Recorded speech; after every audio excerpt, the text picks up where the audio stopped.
don't want to take away from your fun village.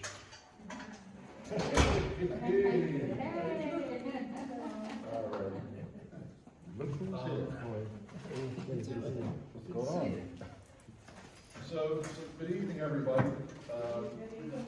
Thanks for coming. We'll get 6:09, so stragglers come in first. We're going to do a couple of different things. If anybody has been to one of council's town hall meetings, I'll stop saying. I know. This is for you folks that are short on time, with that 5-minute time frame at the council meetings to ask questions or concerns. I know Michelle's been to a bunch of my town halls. Kevin's been to a bunch of my town halls. A lot of people have been to a bunch of my town halls. There's really no, Abby's been to some of them, I think. America's been to some of them. I really don't, I leave it open and off the cuff because I don't believe in outlines. Number one, when I'm talking to the public, I tell it like it is. If I don't have the answer, I will, please respect the fact that I just don't have the answer, but I'll find out for you. That's one of the reasons why I send around the sign-in sheet. So when that comes back up to me, I put a little check mark and I'll get your email address later on, and I can go correspond with you later on throughout the, hello. Hi. How are you? Great, how are you? Very well, thank you. So it really is about the community. There's definitely things that I'd like to discuss this evening. Myself and if Harry, I'm sure Harry might have some things that he'd like to discuss with the public, but it's basically seeing where the community in general, our neighbors, as we're your neighbors too, feel like we want to take the township moving forward. I'm going to get back into doing this probably with council. So I try to hop around, Kendall, just so you know, from community to community to community, so we can be ready in the, matter of fact, if anybody doesn't know, Mr. Kendall back there is our new rec director. Oh. Okay, it's actually funny, I was speaking with him when I first got here, and we have a lot in common that I didn't know, so that's really cool, and interesting to find out, and I think he has a lot of different ideas, and one of them can I talk about that tonight, Kendall, if I may? In regards to the lake and potential. No, okay, I'll leave that. All right, okay, I'll leave that on the back burner. It's a very great idea. I'm excited about it. So anyway, hopefully it comes to fruition. But anyway, so this is really again.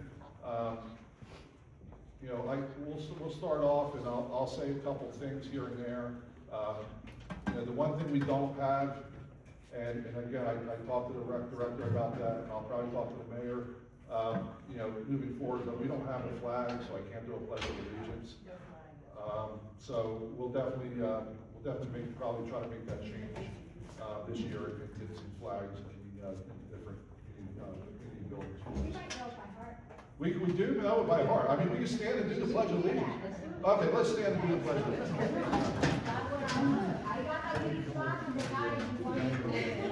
We'll finish the music there. All right. I pledge allegiance to the flag of the United States of America and to the republic for which it stands, one nation, under God, indivisible, with liberty and justice for all. Okay, and then the next thing, if there's no objections from anybody, I'd like to introduce Millie Duches. She's from the Pemberton Township Ministerium, and I asked her if she just kind of give a short blessing tonight for the meeting.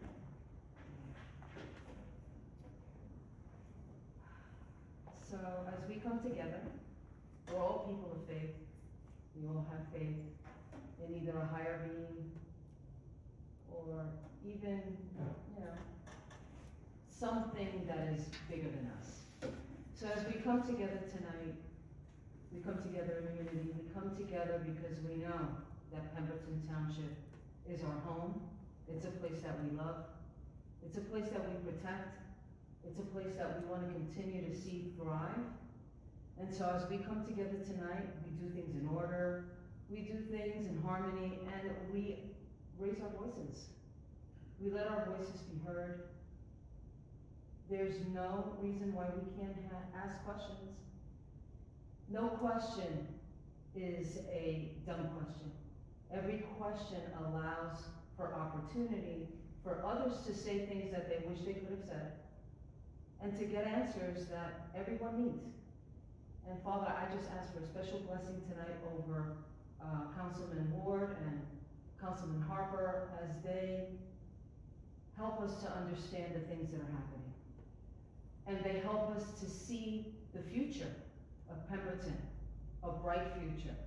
A future where all of us can say, I am proud to be a resident of Pemberton Township. We thank you, God, and we ask for this blessing in your name. Amen. Thank you. So with that, I guess we're kind of call some order. Yeah, right on. I saw everybody that came in. I was really happy to see everybody show up. This is probably one of the biggest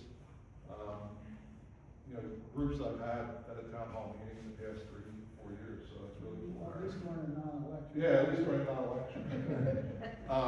So, again, it's a very open format. It's 6:15. I usually like to do it for about 2 hours and wrap it up, and we'll take questions afterward. But I thank the municipality for allowing us to use this building in this nature to educate the community and try to get some answers to some things that might be going on. So again, it's very informal. I'll stand up so I can see hands raised, but usually just be cognizant of everybody in the room. Like I usually say when I'm sitting in the dais, look to your left, look to your right, say hi to your neighbors, because we are all neighbors. I mean, Pemberton Township is 65 miles, in radius, and with a lot of different individual communities. Lake Valley Acres might, and Rato Village area might not need the same or are looking for the same things out of the township that Presidential Lakes or Country Lakes is looking for. Around the lakes, Mirror Lake area might not be looking for the same thing that everybody in Birmingham. We have such a diverse community here. I've said this from day one. That it's a blessing in one sense, and it's a real pain in the neck in the other. We still have dirt roads in our community, and that's interesting. I can do a whole history lesson on what's changed since I've been growing up here. And I've lived in the township in the borough for my entire life almost, except for 10 years in Pittsburgh. And I really enjoyed my time in Pittsburgh. But I came back to Pemberton Township because I care, and I wanted to raise my kids here and finish out my life here. So it's very impressive to me that we made a lot of good things happen over the course of 3 years.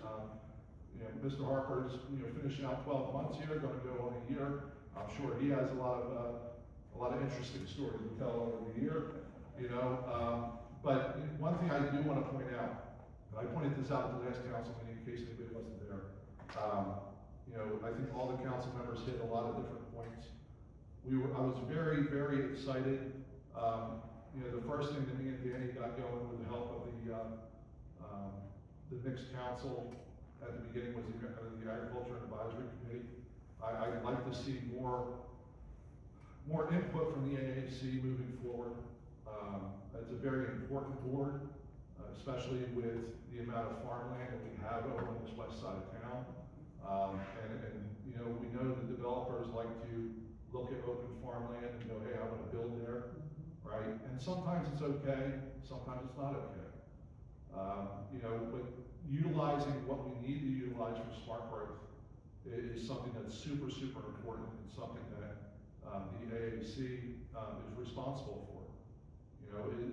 Not to the sense where they make all the decisions, but the input from that board is very, very important.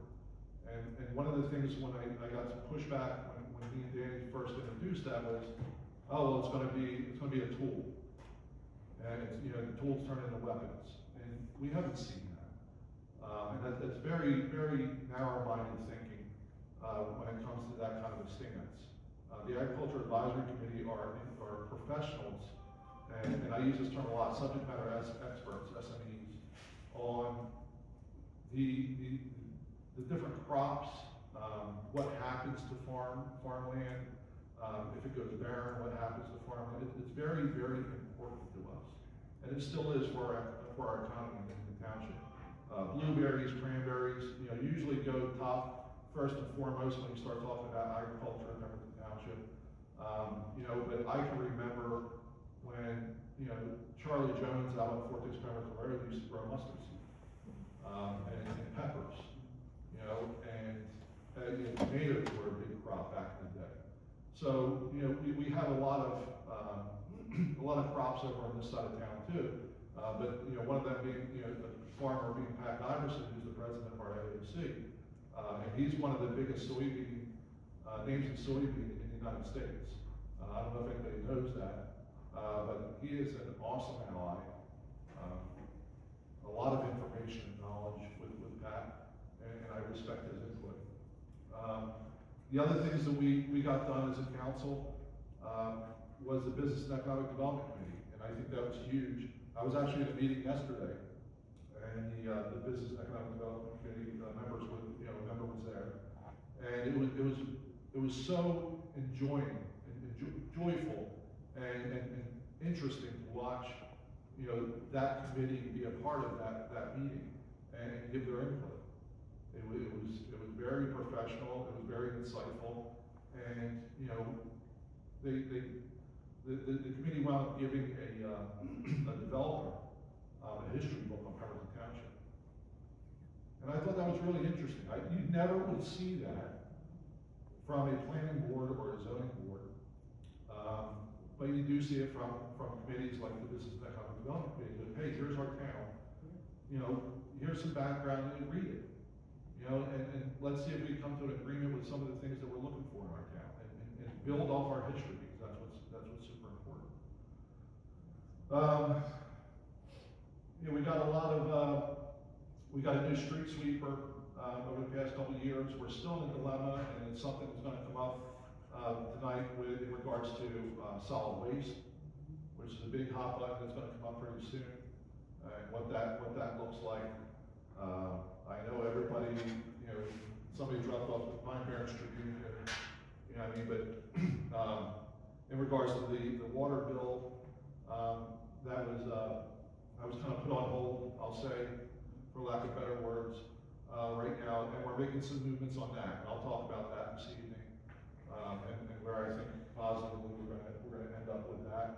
I think we, you know, council going to all of these New Jersey, what's that, the League of Municipality meetings. You know, it's very interesting to see as council, you know, council members, planning board members, and zoning board members get a chance to go out to these League of New Jersey municipality meetings and get these CEUs and understand exactly what it is they're doing or what they're trying to do, educate us.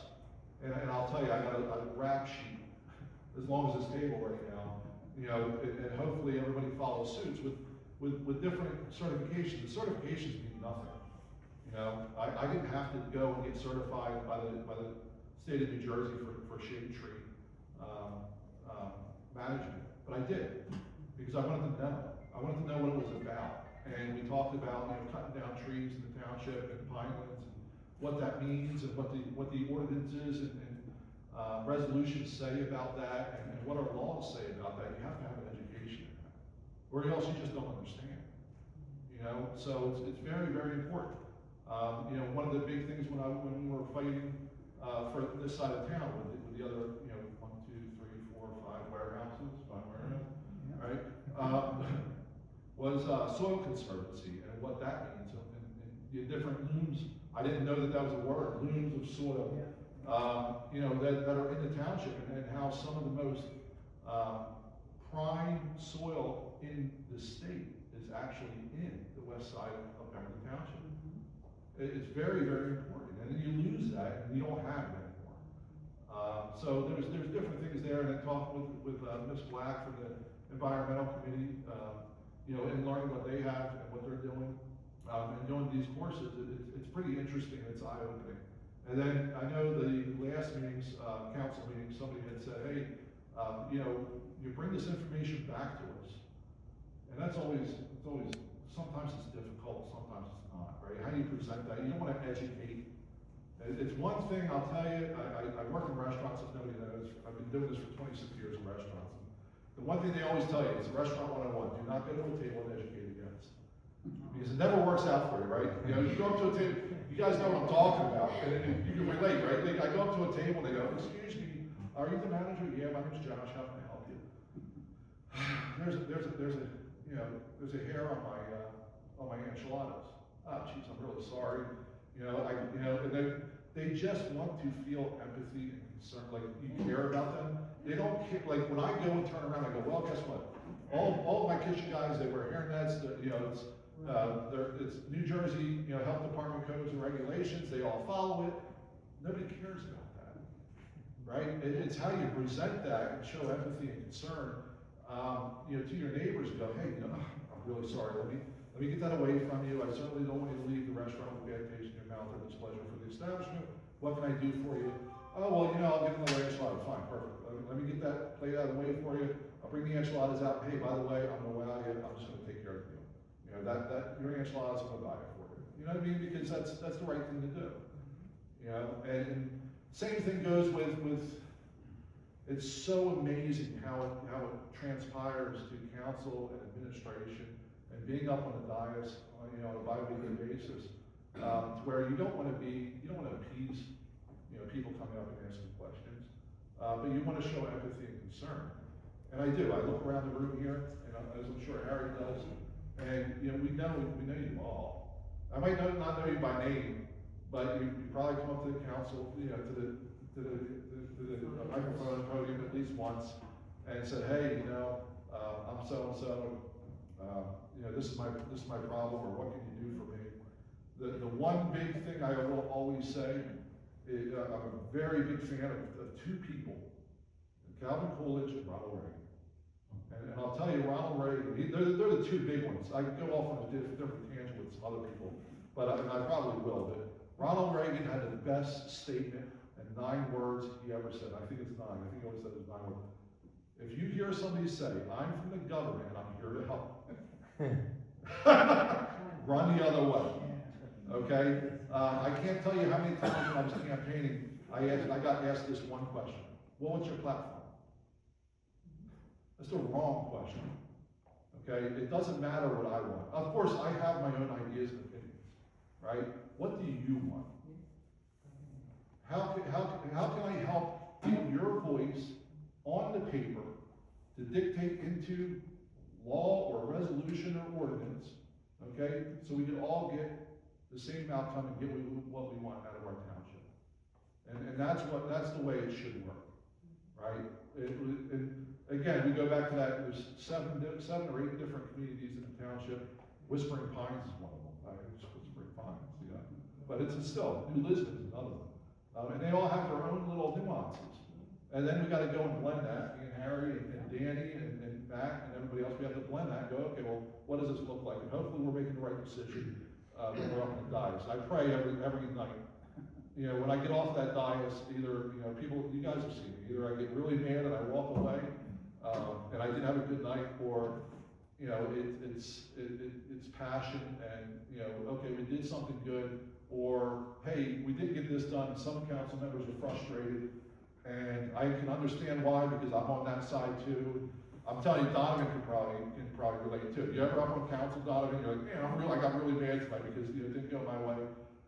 But Jack, the same way. It's taxing, it's nerve-wracking, but there's ultimately, at the end of the day, everybody should come back and go, hey, what can we do together?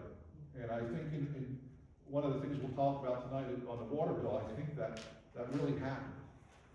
Okay, and there was, once we opened up the pages and said, hey, look, this is this, and this, when you talk about action and reaction to different type of things going on, You know, I think we all came together and said, hey, look, okay, we can see what's going on here, okay, let's fix this before it gets worse. You know? You know, the whole, same thing with the solid waste, and again, I'll get into that in a little bit, but it's like, we all need to come together and figure out what we wanna do with the solid waste, because it's gonna be big. It's not gonna get any better. So, with that being said, Harry, do you have anything?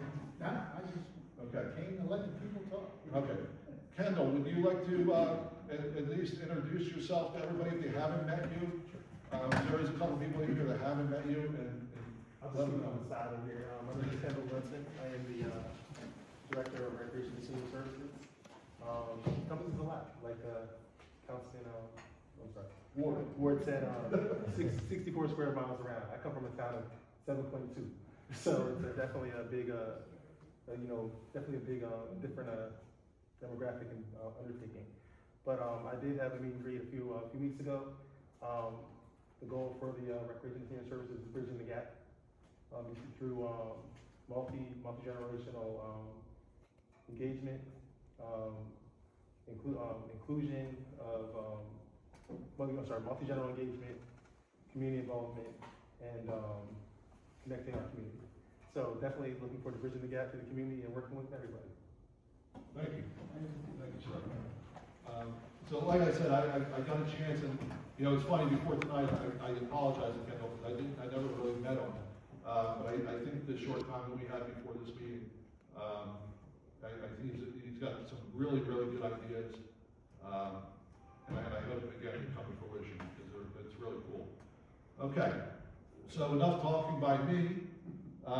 And if anybody has a question, please raise your hand. And if not, if nobody has any questions, I'll go off on a tangent. I'll start pointing stuff out. So, I mean, Michelle, I know you always got something. So we'll start with Michelle. Yes, Michelle. I usually like to go last, but there's a zoning board meeting tonight. There is, yes. So I might skip out early. That's fine. So I want to go first tonight. That's okay. So, yeah, thank you for having the town hall. As always, you have numerous of them that have been, so they've all been great. Thank you. Very great. Thanks for showing up, Harry. I heard Dan Dewey was gonna be here, but I guess not, huh? He had another engagement. Gotcha, it's all good. Okay, so,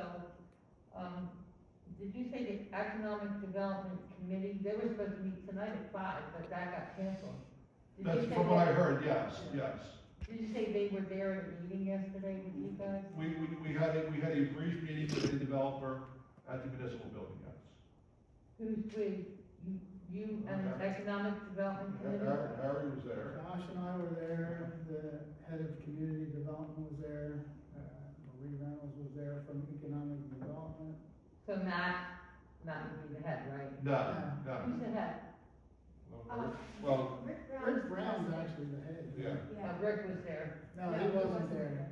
Murray was a representative. Oh, you were acting as the head. Yeah. I know, I was just there as a representative of the committee, I wasn't there as a head of anything. Okay, so you said the head of the committee was there, but. I apologize. Okay, thank you, no, that's fine, I just wanted to double check, so, a few people were there, and there was a meeting with the developer, so it wasn't like an economic development committee meeting that the public was welcome to come to. No, they were just providing their input on something. Okay, so, do you have where we stand with the Country Lakes, the development they wanted to do over there, is that? You talk about Holdridge? Yeah, Colbridge, yeah. So I backed away from that a little bit after we got everything accomplished, where we repealed the area, the redevelopment. From what I heard, and Harry could probably pick up after, you know, I trail off here, but from what I heard, the last time I heard was probably a good, 4 or 6 months ago maybe, that the owner was potentially preserving that land. Yeah, that's correct. The last Pinelands meeting, they were going over the contracts. It's not 100% done, but it looks like the state of New Jersey is gonna buy that ground and preserve it as part of Brennan Burn State Forest. Okay, That was such a victory for all the people here that came to the Country Lakes meetings. Look what happened. I mean, we're getting somewhere with that. That's totally awesome. Yeah, Yeah, absolutely. great. And then, you know, because I want the public to know that they worked hard to go to all those meetings, and I have to say, we won. I think, it sounds like it's almost done, but not 100%, right? Yeah, until there's ink on the paper, you know, it's not, but the Finance Commission felt it was almost a done deal, you know, they're just, all their lawyers are looking at the final, you know, numbers and stuff, and yeah, I mean, that's how I got involved and where I am today. I started going to the meetings to fight against poultry and stuff, and, you know, I mean, I moved here because I love this community and wanted to, you know, a nice place in South Jersey to stay and be affordable, and that's why I got into the fight and got involved. Hey, Well, Michelle? it's really great to look around and see all the people that I've seen at those meetings time after time. People worked really hard to show up to those meetings, and, you know, just absolutely amazing. What, Josh? Michelle, I want to touch on Polbridge for a minute too, because, you know, as we talked about, you know, it was the developers or the owners of the properties, you know, decision to preserve that land. Just so everybody's clear, right, that, when we took on that task, it was daunting. But I will say this, right, at least I can speak for myself during that whole discussion that council had when we were going back and forth with Polbridge. I wasn't a proponent of preserving that land or, you know, developing that land, right? So just so everybody knows, I said this at the last meeting. I was a huge advocate if it was to be done at all. Was the only thing I was asking for was to follow the letter of the law in that area, which is, you know, that land could be developed any day of the week on a one-by-one basis. And what that means is you could build one single-family home on 1 acre of land, okay? Oh. And quite honestly, I think the owner kind of missed out in a huge way, because if that was to be done, I don't know if anybody's ever driven out to Russo's farm in Tabernacle, right? And you go down New Road, and you see, you know, where Friendship's Junkyard used to be, right? And you go past, you go over the light on 70, and you go to the Tabernacle that way. You know, those houses were built on one-for-ones. And they're very nice. And I think that's what Pemberton Township needs in that wooded area. Wasn't, you know, stacked housing for 550, whatever it is, age restricted, I don't care, right? I don't care who goes in. That's none of my business. But if you would have did a one-for-one, or even, you know, manipulated and massaged things a little bit, and did a one by half, whatever the case may be, you know, I think that would have been a little bit more feasible for our township in the long run on many different aspects. You know, you'll hear me talk a lot about the rateable chase and taxes. You know, I'm a firm believer in you'll get more tax money out of a one-by-one property. Yeah, really. Okay. Right? Than you will off of stacked housing. Yeah. Okay, and it'll be more presentable for our community, more representative of our community, and that's smart growth, right? Hello. Hello. You know, when we discuss smart growth and what that means, if anybody wants to know why, you know, me, Harry, you know, Danny, you know, Matt, Perry, all say smart growth. That's smart growth. Okay, let's work with somebody that's willing to do something like that, as opposed to just, you know, slashing and burning an entire forest, and then putting up 550 stacked houses. That's not okay, right? We've seen it in our community, a couple other areas, and that's not what we're about, you know. So anyway, I just want. Can I just ask you one question? Yeah, go ahead, yeah. I gotta leave 5 minutes. Yep, go ahead. Because, I want the people in here to know why I have to leave early. Because there's a zoning board meeting tonight at Township at 7 o'clock, and they're talking about putting solar panels by the, Newcomb School cutting down the woods over there. A lot of people that I've talked to don't even hear anything about this. Have you heard anything about it? Newcomb. Yeah. Around Yeah, Fourth Newcomb. Road? Yeah. They're gonna cut down all these trees, put solar panels over there. What trees are they looking to cut down? I don't know yet, I gotta go to read and find out more details, but that's what it's on. They wanna cut down trees next to that printing shop. That's the old Trilco building? Yeah, no Troco. As I understand it, because I know the property owner, that land's already cleared, there was something already there. And he's just That- trying to repurpose it, he's not looking to clear it. Just so you That's what know, I heard, I'm just Michelle- saying what I heard, that they're I got gonna you. cut down trees, because there's some variances that need to be done, and that's what they're gonna go there tonight to ask about. just keep in mind, okay, I'll give you a little bit of information. Okay, there used to be a concrete factory back there, That's what it is. because I grew up right across the street, next to the Andersons, okay? And that concrete factory made all the concrete for McGuire Air Force Base for the landing strips. Okay, so that would be honestly, I'd rather have them remediate the old concrete factory, which is still there, and I know it is, right, and put up solar panels over there, Then what? than leave the old concrete plant where it's at.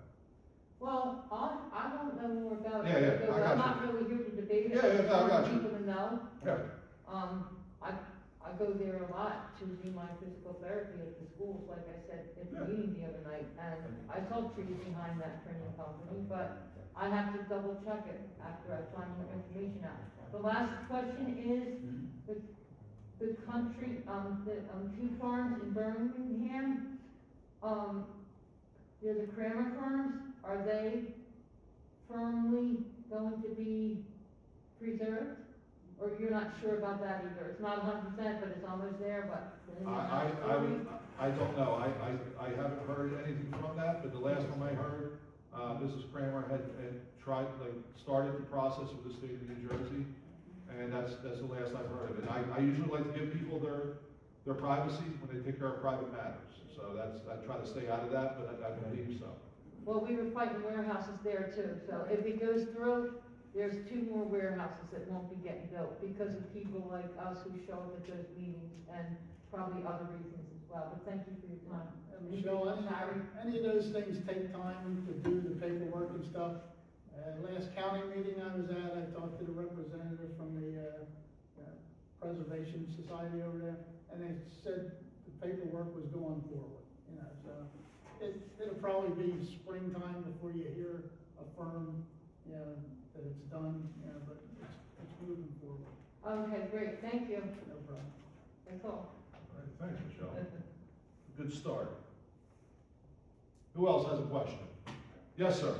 My name is Ryan Mead, I live at Ryan. 1902 East Lake Shore Drive, I've lived in towns for past 30 plus years, I've been a homeowner for the past 25, and like you, I raised my family in this town, I have 2 sons that I'm proud of, that are graduates of Pemberton Township High School, one still serves the community. I sent you guys an email back in August regarding the fire department and status of the fire department. And I also know that 2 other past chief officers have sent you guys emails. And I know that you guys have had some discussions about different things, but I seen your comments the other night during the comments, where you made a statement about not proceeding a full-time career fire department in this town. And you're gonna need daytime career fire coverage. You had 955 calls as of this morning. You got about 20 volunteers, you got 28,000 people in the town at 64 square miles. You're gonna have to make that jump, it's gonna have to happen, and it's gonna have to happen sooner rather than later, because a lot of your volunteers are aging out, and we don't have the people coming in. I know there's a per diem program that started back up again, it's been successful, but it's a stopgap effort. We need full-time career firefighters during the day and a full-time career fire chief. You guys are gonna have to do it. I know with the taxes, I'm a taxpayer. My parents live out in Presidential Lakes, they're on fixed income. I get every aspect of it. That's why you guys were elected, for all these hard decisions. But it's something you guys are gonna have to look at. That's all I have to say. Yeah, no, and Ryan, I appreciate it. Excuse me, that's one of the piggyback on this question. Not only is the population aging out, but the young, if you correct me if I'm wrong, the young ones that come in, they'll volunteer, but they're They're looking for a career position. a career position, and they're starting out a family, so they can't do family and do the volunteer. If they were a paid fire department, then they have the option to pay, so it's aging out, I had the stepped younger away from ones. it for several years, and I only came back because I retired from the state, and then I came back to it when being retired allowed me the time to come back to it. Yeah, so the workforce is basically dwindled from both ends. I mean, we realize that's a problem. I mean, people are volunteering less and less. I mean, even if, the fire department got 20 new volunteers today, You still- that doesn't necessarily mean that they'll be available during the daytime. But just like you guys are competing with police officers and having a hard time recruiting police officers, I work for a combination department on the other side of the county. We have just as much problem hiring career firefighters over there because everybody's going after that same manpower pool. So now's the time to get ahead of the curve and start hiring some people, because it gets harder and harder, and you're competing with other towns that are paying substantially more than what Pemberton Township can pay. But I can tell you, like, we get volunteers in Pemberton Township. We did a class Monday night at the firehouse. The county fire marshal was there. There's two communities that lead this county with actual working fire, Willingboro and Pemberton Township. Difference is Willingboro is a career department surrounded by the career departments. We're a volunteer department surrounded by some career departments such as the base. We have no problem using somebody else's career staff to help us out. And we joke West Hampton, the base, it's time for us to have our own career staff. Smart growth. Yeah, Question on that, Josh, that you don't know, that you may not know the answer, maybe somebody else does. If you do have a paid fire department, does my individual homeowner's insurance get a benefit or a reduction if there is a paid fire department? Whether you're paid Because or then your volunteer. risk is potentially less. Yeah, whether you're paid I don't or know. volunteer, the Insurance Institute, I forget the exact name, they come out and do studies The on. ISO report. Yeah, ISO. But staffing does affect the ISO report and does help you out tremendously. So it could help the homeowner as well in their insurance policy. Yes, so good, I mean, we got a reduction this year with the volunteer fire department because they got a better rating this year. And they may not, I think they do those every 3 years, I believe they do those. I'm not sure, sir. Yeah, yeah. well, I can tell you that council was pushing for an ISO report, I can tell you for a fact, for 3 years till we finally got one. So Ryan, I appreciate, and Eric, if I can, I can touch on both of them specifically. So, and I'll talk to both of you guys at the same time. So the ISO report that we got, yes, is favorable for our community, in general. Okay, so that should help you out on your insurance. As far as the paid fire department, Ryan, what I'd like to see, I like that mix of volunteers and full-time. That makes sense, okay? What I don't want to, I shouldn't say I don't want to see, because we might have to. No, I don't have a crystal ball. What I'm saying, Rich. yeah, what I'm saying is, I don't want, individuals, and you look like you know this because you're a part of it, that, come to and go, oh my God, the sky is falling, our house is gonna burn down. And that's not what you're saying, and I can appreciate that. What I'm saying is, I think we need to gradually ease our way into it and take a look at it, and look at all the different dynamics. I've talked to Waterford a couple different times, and even though they're not even close to us, I have a lot of friends down there at that department, and, their department has given me a lot of insight and information. And there's a couple different ways you can go, right? And, I've talked to, Chief Augustoni about it, and, when the previous business administrator was here, everybody was like, oh, you don't do that. But, one of the things that Princeton did very, very well was fire commissions. And I've been told that's a bad idea. Oh, Josh, don't do that. You know what I mean? Like, right, so like when we're talking about this stuff, and I'm not getting up because I want to be aggressive, I'm just getting up because this chair is killing me, right? But, again, I go back to 7 different towns in one town. And as soon as I say, oh, commission, right, everybody goes, oh, well, country relations taxes, the tax rate's gonna go up, and they rule this, and you vote on this, and during the election process, you vote on if you want to increase. I'm not illiterate to what a fire commission is and what they can bring to a township. They're like ours. You know, where, okay, well, Country Lakes has their own fire district, and, you know, they pay a different tax rate to their fire department than, you know, so like Eric over here out on Pointville Road. You know, and so, it's, I don't know, I have to look into it and investigate it. I was just gonna say, to your point about fire commissioners, you also have Pemberton Township that had, I think, 9 districts at one time, and they dissolved all of them into one township fire department. You had Medford Lakes, or Medford Farms Tabernacle. Right. That dissolved their fire district and went to a township fire department, and Voorhees that dissolved theirs. That's stuff that you as the town fathers are gonna have to research and make decisions. Yeah. I'm just relaying to you that you guys, it's gotta get done. It's not something that can be put off any longer. I We've mean, been kicking this it's can down the been- road for as long as I've been out here. It's being looked at, we're looking at information, I mean, you have to wait and see what happens, you know. And how are you gonna fund it, that's probably the biggest thing. Well, I mean, unfortunately, that's no different than solid waste, no different than anything else. I mean, it's unfortunate. We're a limited town. Right, and then the other question is, we have such a symbiotic relationship with Pemberton Borough, right? So like, I had a fire in my backyard not but 2 weeks ago, right? And Pemberton Borough came out and put that fire out, right? So if we go to a paid fire department. Well, that's because they provide coverage under Right. contract to the wetland. Right, and, no, and I get that, right? So we closed down, we made a really bad decision for whatever reason, and I wasn't privy to it 20 years ago or 15 years ago when Magnolia Fire Department went out, went bust, and this, that, and the third. But what does that mean for me or the community of Lake Valley over here that gets serviced by the borough? Well, if we go to a full-time fire department? Maybe it's time to look at smart growth and a bond and put a centralized township fire department in the center of the township that can cover the whole township. That's something for you guys to look at down the road with the Right. smart growth plan. When you smart growth, grow the business smaller, and that's what I love that, right? So, yeah, does it constitute closing down all the individual fire departments that we have, right? And then go into one centralized department?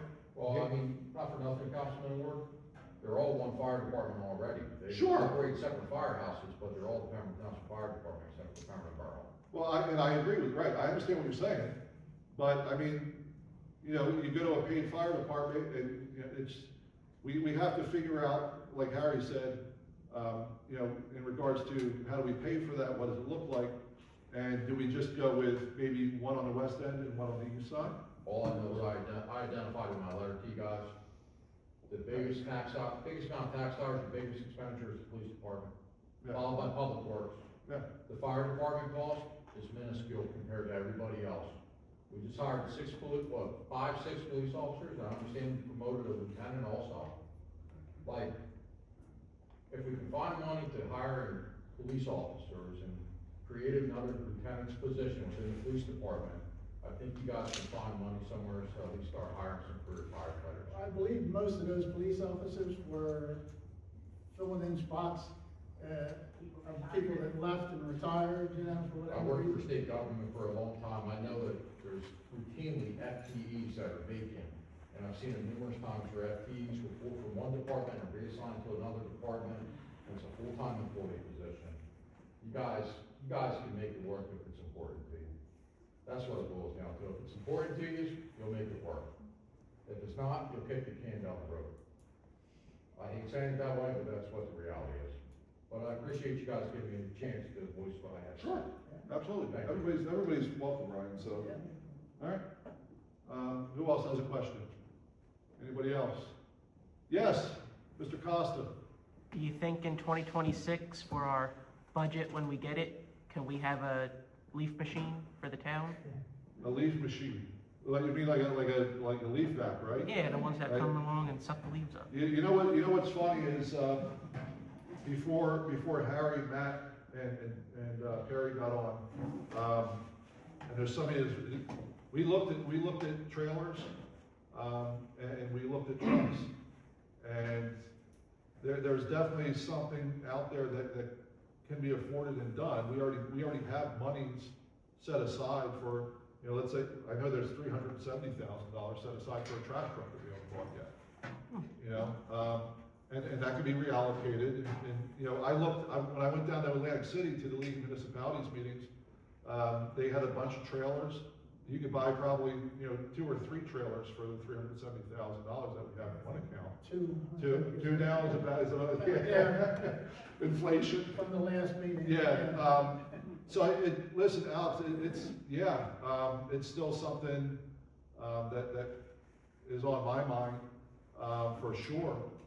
It's funny when you talk about leaf cleanup, I mean, I know for a fact Medford pays $2 million a year for their leaf program that they have in Medford Township. And that's outrageous, right? So there's definitely some things that we need to look at in regards to leaf cleanup and how we handle things. I know we had a trash truck and everybody bagged their leaves. I kind of liked, I actually did enjoy and like the process. I just wish it was a little bit more out there for people, but how do you get it out there and communicate it? Where we were scheduling times where Department of Public Works was coming and picking up. I like that idea. There was a lot of people on Facebook that didn't like that. There was a little bit of pushback. And I didn't understand why. I mean, you just gotta pick up the phone, everybody carries one, and call DPW and go, hey man, I got 20 bags out front of my house, when can I schedule a pickup? And they come out and pick it up. I really would, I did. I thought that was expeditious and logistically feasible. To take care of a problem in our township and say, hey, look, come and pick up my leaves. Okay, great. Okay, guys, you got to go out to 13 Louisiana Trail today. Okay, great. Pick up leaves. Sounds good. All right, good.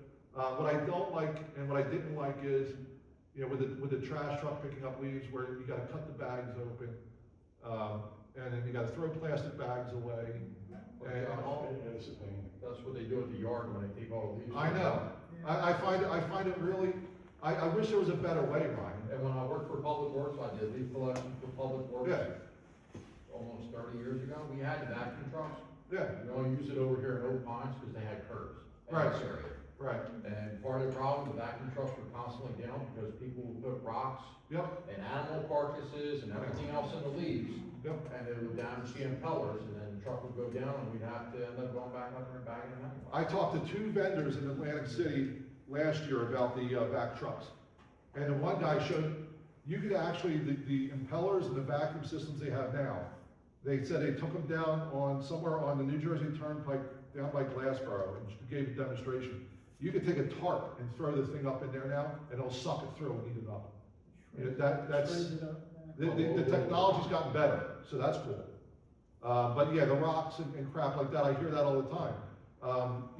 When I look at Bedford Township's leaf pickup, they're out there with, one guy's got a bobcat and he's scraping all the leaves down to one area and sifting through them, and everybody's got their own process. The trash bag thing, Although they did just Here, order 2. I can wrap a 220-foot boat, okay, in plastic wrap that's biodegradable and is cheaper than, and I'm not a tree hugger or anything. Nobody take offense to that topic. I'm sorry. Okay, I love trees. I love nature. Okay, so with that being said, but trash bags. What do we? I mean, 30-weight trash bags. You know what I mean? And we're cutting them open and we're just throwing them in the trash. And then we're constantly griping about, tonnage going to the trash, to the dump. I mean, come on. You can't tell me you can't find something that's a little bit more economically feasible and logistically feasible to go, hey, look, get everybody on board and get, the environmental committee on board to sit there and help people out and go, hey, if we want to push something, let's push something that's sustainable. Well, not to mention we're double handling and triple Right. handling because. The guys are hurting their backs. I mean, who's from stopping from putting rocks in the trash bag? Well, we used to get all sorts of stuff. Right. in those trash bags. Right. Yes. I guess I can say this now. When I was on council, an idea, before you guys even got there, what I was trying to push was, I used to live in East Hampton, and the Townsman had the paper bags. Mm-hmm. So I made a suggestion to one of the BAs. The township purchased these biodegradable bags, right? And my argument was, if residents are buying plastic bags, let's say the plastic bag box, let's say there's 20 in there for $15. Right. We sell it back then for the same price. And not only bags, you'd have to be doing that double thing, cut it open, dump in the leaves, and to dispose of the plastic bag. Since the bags are already biodegradable, we can put them all in leaf piles and shred it up altogether. But I tried a couple of times, but it was shut down. So this, if you guys wanna look into that, Yeah. get the biodegradable bags, because if we spend 100,000 in bags, we're gonna get it back, because Right. the residents gonna start buying these bags. Right. Because if they have to go to Harper store and buy a $15 box for 10, they're gonna buy them because they're gonna bag them. So why not bag them, one process? They buy the plastic bags now. That's what I'm saying. Buy this biodegradable bag, sell it, let's keep up the yard or whatever. The resident wants these bags, they come get them, they bag their leaves, they can either dump it at the yard or make those phone calls or pick it up, but I can't figure out why it was never, that gained the traction. I would have fought with you for that. You know what I mean? I would have fought with you for that. Before you Yeah, guys. I know.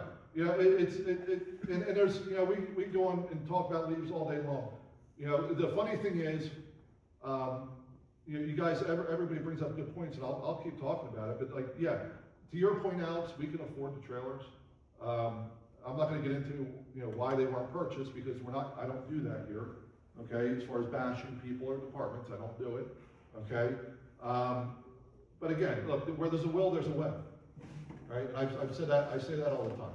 So there's great ideas all over the place.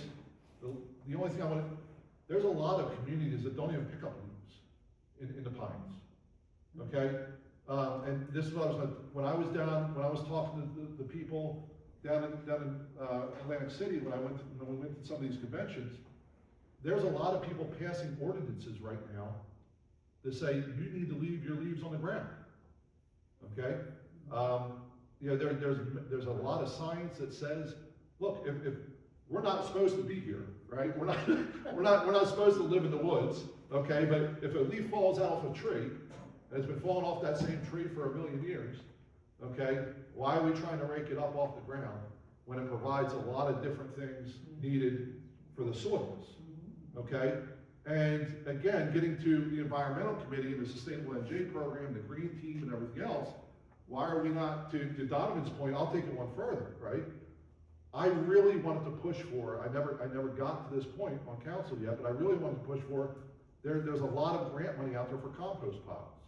And some of us don't have that ability because we don't have a lot of land, okay? I'm on a third, okay, right around the corner here, but I still compost all my stuff. I take it back, I have really nice, you know, arborvitae trees in the back, and I take my leaves, and it was close to that fire. It was really close to that fire, but it would have been okay because I would have had a lot of ash and carbon after it was all said and done. But, you know, Sustainable NJ will come out to your community, and actually Rutgers does this where I talked to a lot of guys when I was doing the videos at Rutgers was, hey, we'll come out, Josh, we'll do this program, you get your green team to buy into this, we'll educate everybody that wants to be a part of this program, we'll buy them the compost pile to build the compost pile, right? And just put your compost in there. It's you know, I mean, there's a lot of ways to skin that cat that nobody's really paying attention to. You just gotta open those doors and go, hey, well, what's going on here? Let me talk to this person, let me talk to that person. And start figuring out, and you get grant money for that. If you have a compost program in your municipality, Sustainable NJ gives you grant money for that. I think it's the last time I checked, it was, I wanna say $100,000. If you have a viable composting, you know, program in your municipality. So $100,000 will buy you a lot of compost piles. The problem is it stinks sometimes because people throw stuff, scraps, food scraps and stuff out there. But there's other ways to skin that cat too. So, but I think that all very, very good question and answer there in regards to leaves. Where do we go from here? I would love to see a mixed program where, Alex, we have some trailers or something of that nature, or a multi-use truck that can do a shop vac or leaf vac / you know, sewer vac truck where you can pick it up. What are they called, Harry? I forget the name of those trucks are over there. You can pick up the bodies, pick up the back of the truck off and just put a new one on. Where you change, Yeah, I forget what they're called. There's a name for it, but maybe Ryan knows. Do you know what they're called, Ryan? I know. I forget what they're They're roll-off trucks. different. You change off different bodies and, yeah. But I mean, look, if we can't get down the streets with the trailers, if that's the big hang up, you need to learn how to drive a trailer. That's just my opinion. I get back to the trailer about 3 miles. I don't know. A lot of people can't do that. Yes, Don. And just for the record, the pushback I was getting, it was not from Dave. No, probably not. I didn't. Just for the record. Yeah, it no, was no, not no, from no. him. Look, Dave had a lot of good ideas. I like Dave. I grew up with Dave, you know? I'm not being horrible towards David. But yeah, our environmental committee onto that leaf program, you know, figure it out with them. Council needs to figure it out with them, or administration needs to figure out with them where we go from there. I said at the last council meeting, right, you were there, where I'm very frustrated that we've been dragging our feet in getting a higher certification in the Sustainable NJ program, because we're missing out on grant monies there, very valuable grant monies. So, yes, ma'am. Not only, on the township's part, but also on the schools. Absolutely, because they're their own municipality. All be certified. Yeah, We, yeah. we can get huge grants from Sustainable New Jersey. Yep. Through the school district and through the township. That's right. And I think the pushback that you got on, that you saw on Facebook about the, picking up the leaves, was people who were too lazy to pick up their phone and make an appointment, Mhm. so that they could be scheduled. So what was happening was they were getting angry because they saw this truck come down the street and pick up somebody's leaves at the end of the block. They said they had to drive right past my house, my bags were right out front. Well, you can't do that. They didn't know they were gonna be there that day. They had capacity in their truck for the appointments that they had to pick up that day. So pick up the phone and call. If you're not gonna play the game, Well, don't I complain. mean, You know? that too, the township employees don't know whether you're done Sure. filing Yes, yours, because exactly. you're only supposed to get 2 free pickups Right, per, right. season. Yeah, And that's just education. Yeah. And I think a lot of that too, Marie, you know, and I'll get to you, America, in 1 second. But a lot of that too, communication-wise, I think council needs to do a better job collectively. I know Donovan used to be really good at it, everybody had something. It seemed like when we were, it was me, Danny, Donovan, Paul, Elizabeth. We all had something that we were championing off, it seemed like off the website, like, hey, look, this is happening this month, this is coming up. And I think council, my advice would be, we'll go back to council. And, you know, when we have our council meetings during council comments, I think we should go ahead and tag and identify that leaderboard that goes across the website, and go, hey, look, this is happening here, bam, just so everybody knows, to try to communicate that, because now we're on YouTube, and, you know, Alex is becoming a producer over there, and, you know, we're on his YouTube channel, and I think that information needs to get out there, verbally and across the internet. I mean, if you're not using every single type of communication that you possibly can, you're doing yourself a disservice, right? Can I get to America real Sure. quick, Donovan? Yes, America. Okay, I know in the past how when they wanted us to pick it out the leaves, they stated this is special ones for that. And what happened for so many years, when the new system coming out a few years ago, the people, they are adjusted, they know the old days, they put their old leaves there, and these ones, they come and pick them up. I take walks, and I see leaf that has been in there for more than a year. Okay, now, for whether we gotta go back in the old day, choose a month, and the people automatically know they're going to have their leaf there. A lady told me, she said, well, they didn't notify me by mail, that this is what I gotta do. She never received it. Right. That's mean her bags. And I think that was the only thing that I was kind of confused about. And, Jack, when we went to that call and schedule an appointment, right? Was that for the entire year that was going on, or was that just for 1 month, sir? We started it for like 3 during the pickup period, Yeah, but what happened was people were calling, asking for a pickup. We were going out same day getting them, is how efficient they had it. yeah. And it was working so well that, Mr. McNulty, the Director of Public Works, asked if they could extend it all year. Yeah. And you get 2 pickups a year. And that's for leaves, and I think you still get two pickups for brush. That's what I thought, You yeah. call up and they send a crew out right away. Yeah. It's a wonderful program. Yeah, I love it.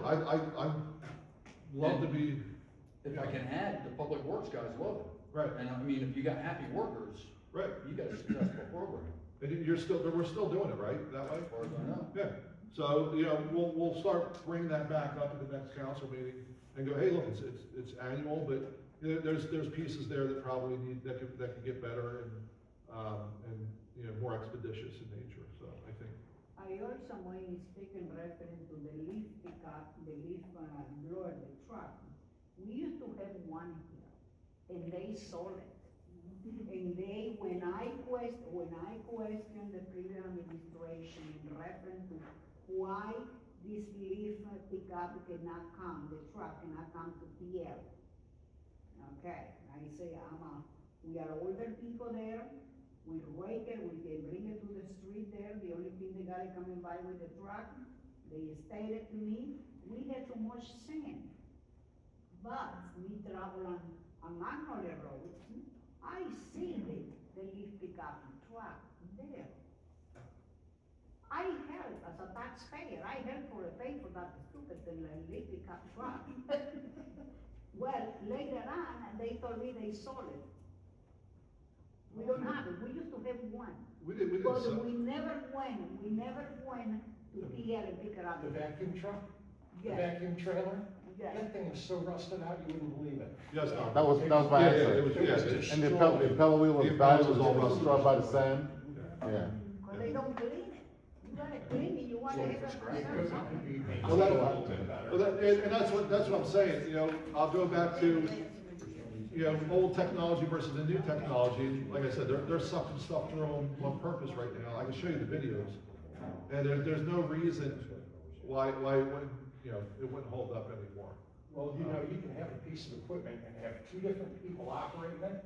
This guy will get 100,000 hours out of that piece of equipment. Sure. That guy will get 10,000 hours out of it. Sure, absolutely, but, so it looks like leaf cleanup, leaf pickup, it's a good topic. I like that. Prioritize on that. Yes, Donovan? Okay, so my question was, you was talking about the communications earlier. I know you guys passed in the budget for a webmaster. Have you guys started using them yet, him or her yet?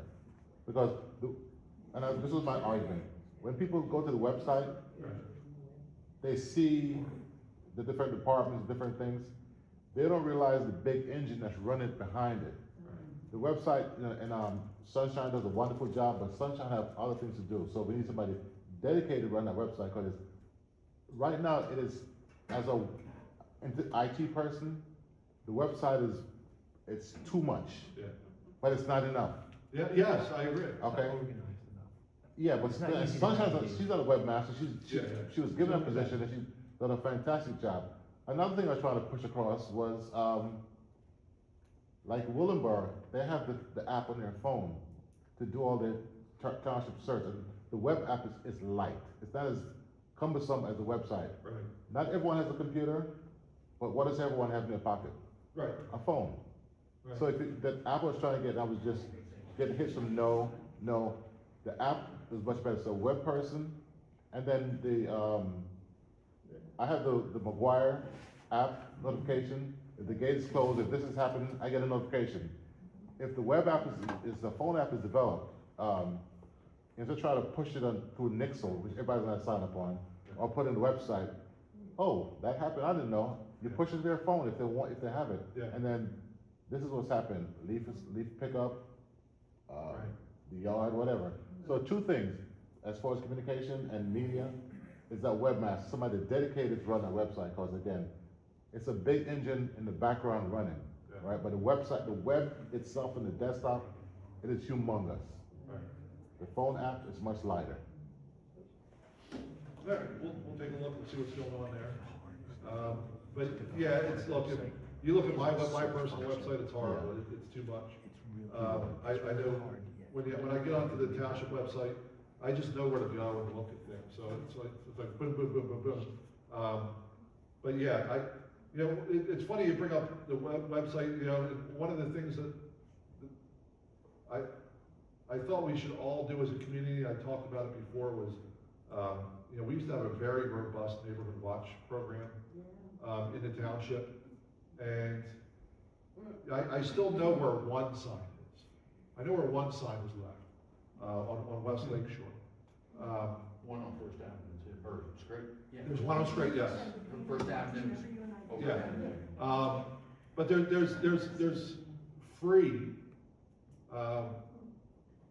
website services that want to kick back up nationally, that want to, that are looking to kick back up neighborhood crime watches. And they communicate right with the police department. And you just identify people, and that's another one of those alerts that pops up on your phone. And you have to have this specific, you said Nixle or whatever it was. Nixle.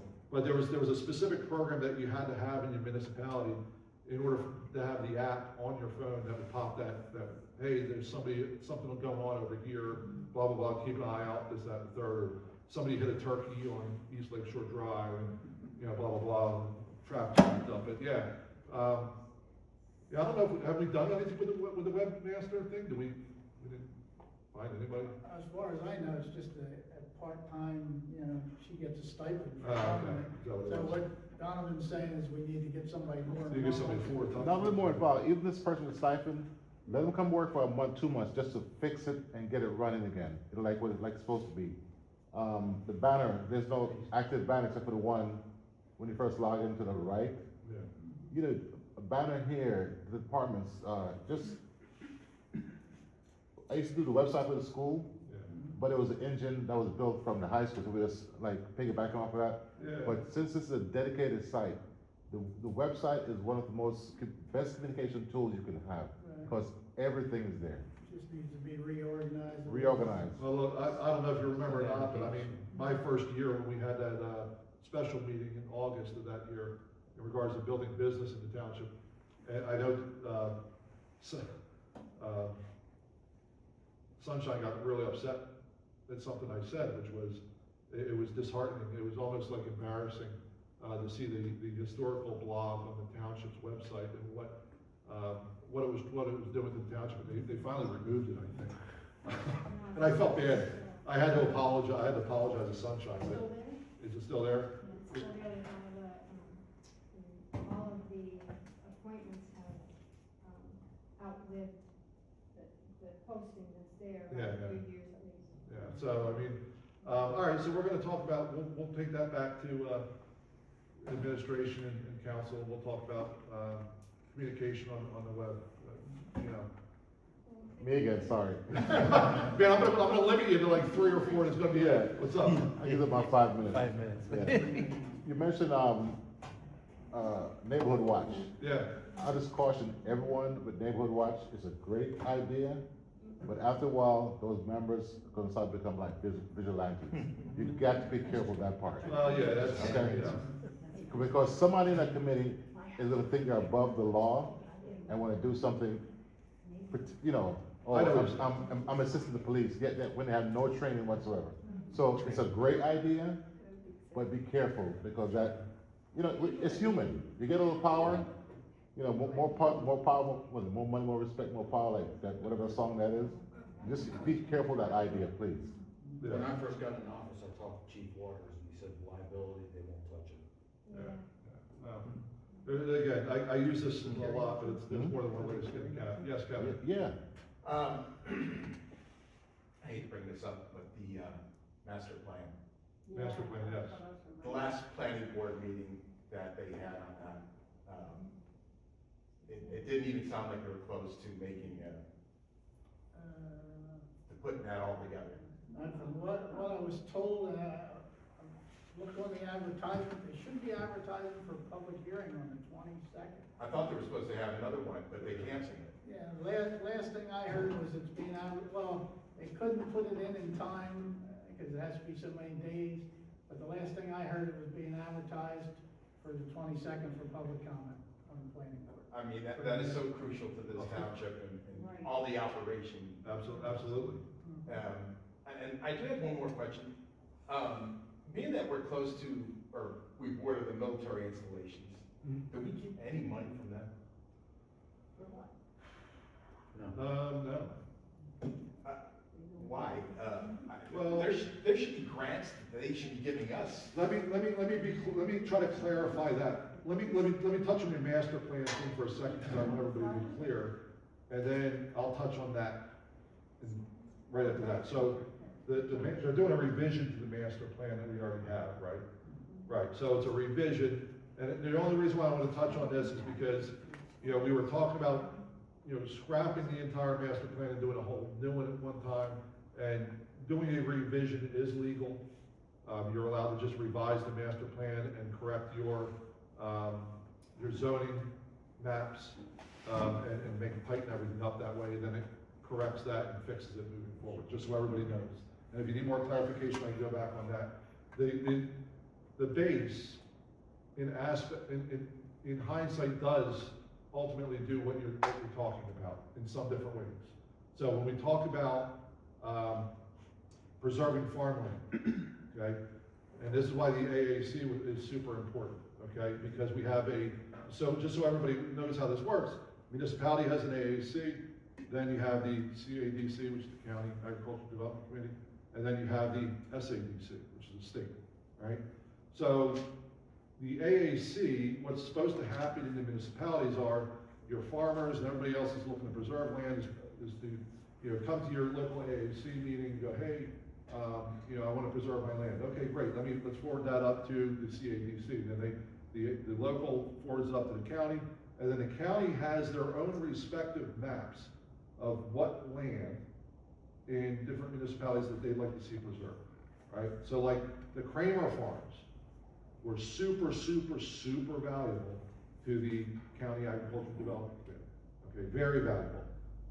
When I remember one time I was talking to Mary Pat Roby over in the county, and she had said, you know, I said, well, what about the Jones farm? No, we don't want that.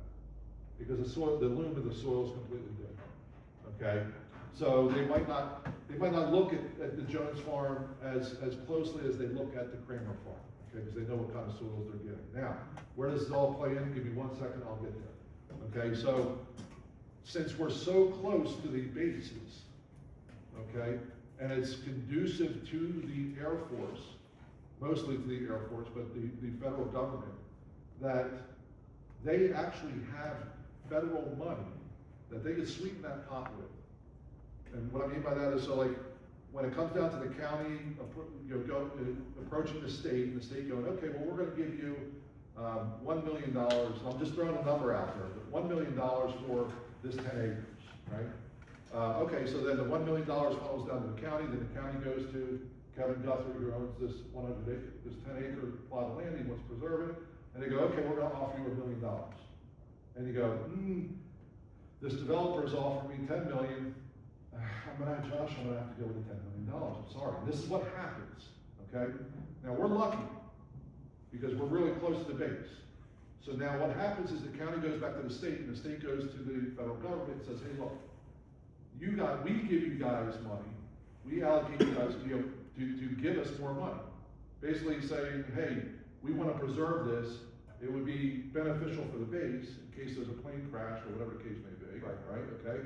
And the base goes to, you know, the federal government then turns around and says, fine, we will double or even triple in some cases. We get more money in this area, Cookstown, Wrightstown, Juliustown. We get more money in this area because we're around this base from the federal government. That'll come back and go, which is, I believe, what happened to the Kramer farm. Yes. Mrs. Kramer she was benefactor to this, okay?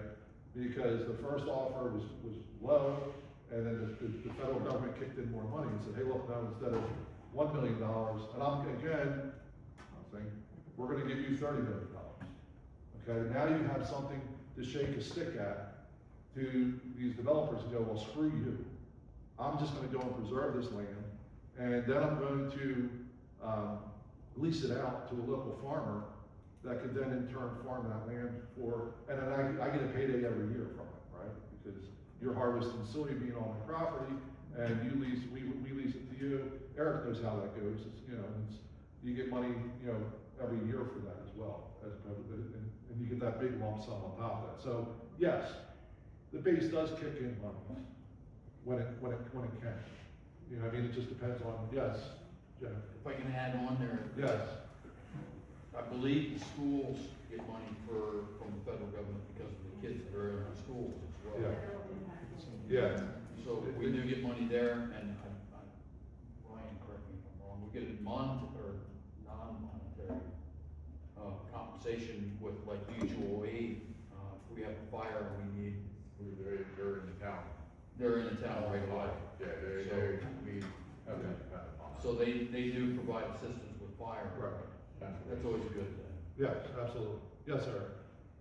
So in regard to the preservation, so we preserved our land a long time ago. So the program did change.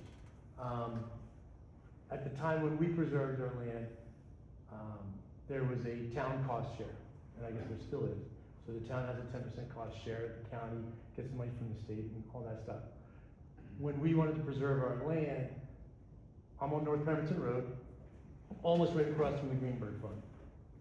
And the town, not just when Patriarch was in, but every mayor before that, always wants to develop North Pemberton Road. Because it's easy land, like you said, it's flat, there's no rocks, there's no trees, it's a developer's dream. So they always want to develop that, and they think they're gonna get a nice payday. So our town would not give in the township cost share. So, interesting enough, I'll get to follow up with that in a little bit, is that our attorney that was representing us for the preservation went to the federal government and said, hey, these guys are right outside the basement in the Class D airspace. At the time, the military had the idea, we would rather drop a plane in farmland than in houses. Right. And so they went in, and then so the federal government picked up the 10% township cost share. Right. Apparently, in talking to Matt a little while ago, he says that's no longer the case. However, if you're gonna flip the money in there, they're gonna triple the value. Right. Just to let you know, we had 30, 40 acres, we did not get $1 million. Nowhere near. Okay. Because, well, for a couple of reasons, we weren't as aggressive saying, I have a developer ready to develop my land. Right. We really wanted to preserve our land, because my father-in-law bought it when he got out of the service, and he always lived in this area, wanted to stay in this area, and we have farmland. And like I said before, the soil in our area, Karen Kritz used to work for the agricultural economist. It is the best soil for farmland. You don't get it back after you develop it. It is the best soil you can get, and we want to build houses on it, which is a shame. Now, we wanted to preserve our land, so we preserved our land. The military no longer wants to do that 10% cost share. However, maybe there's something, like you're saying, I don't know what happened with Kramer's, I don't know what the negotiations were, but it worked out that they're preserving their land. My question is, why can't we do that with Greenberg? Now, we can't now, and when I talked to the county said, we're not allowed to approach the landowner. The landowner has to come to us. That's correct. That's correct. There's gotta be enough people that know Marvin. Well, I mean, Because now, and from what I understand, somebody that is close to him said that if he had known, now obviously, his realtor doesn't make a commission if it gets preserved. So she's not gonna tell him that that same amount of money is available. And what I understand is the state said that same amount of money is available, but they cannot approach him. right, but me and you, Eric, we talked about Greenberg's, I think the same attorney. That was my point. My point is, Right. my attorney, We won't mention his name, not to be mentioned. that's okay, a lot of people have two first names. My attorney that found that money for us is the attorney for Hovnanian that is developing Greenberg's land, which is right across the street from me. And his thing was, the military would rather pitch a plane in farmland than houses, and now he's following the money. God bless him, he's in business to make money, but he's just following money. That's what he does. That's what he does. So, but, But it's right across the street, so why can't we get the military involved in that? Greenberg's that ship sailed. It's kind of done, except, there's still water issues. Well, there's water issues, so let's, I'll talk, yes, Harper. Well, it's no longer in Marvin's name anymore. It Oh, it's not in his name? No. Yeah, it was sold and signed over to KL. So then you could make the deal with KL.